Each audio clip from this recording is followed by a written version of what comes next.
Hebu tujaribu kufanya mambo yafuatayo tuone kama account itanenepa. Account itashiba. Kibubu kitakuwa kinapokea. Maanake mimi suggest sana kuhusu michezo. Bado nipo kwenye kibubu, unaweza kudumbukiza kwenye kibubu chako unaweka hela. Namba 1.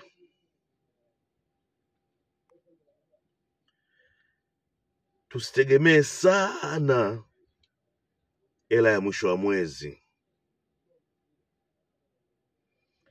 Tusitegemee sana hela ya mwisho wa mwezi.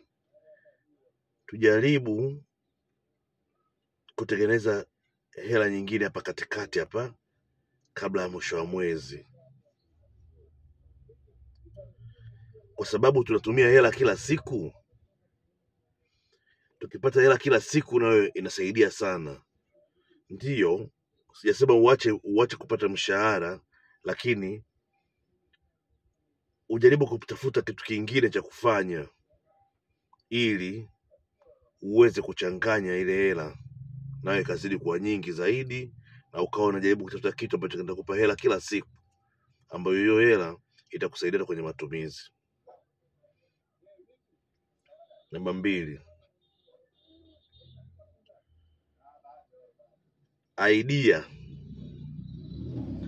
Idea zile ambazo zitakuja zile,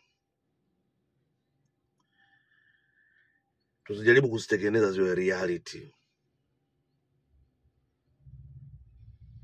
Maana unapata idea ya kitu, unapata idea ya kufanya biashara fulani, unabuni kwamba hivi nikichukua mazao pale nyumbani Morogoro nikaita Dar es Salaam, mbona kuna profit? Usafiri uchaangalia kila kitu, unaona kuna profit pale unaipata. Basi zile idea tunazozipata za kubuni vitu,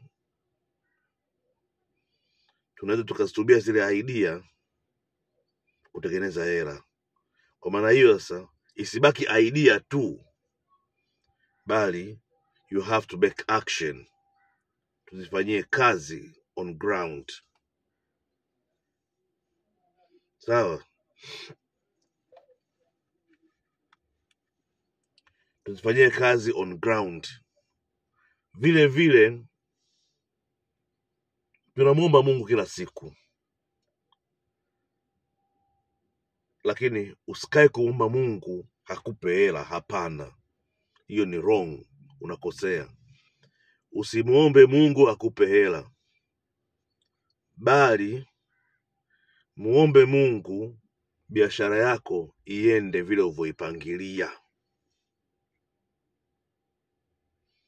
Kwamba biashara hii nitakifanya, nikitoa hapa nikipeleka hapa nipate faida fulani, basi muombe Mungu aifunike ile faida ije hadi kwako, isidokolewe na mtu yoyote. Hilo ndio swala kuomba Mungu, sio kukaa na kumwomba Mungu akutupie hela. Hiyo utaendelea kuwa maskini, utaendelea kukosa hela kila siku, na utaendelea kulalamika.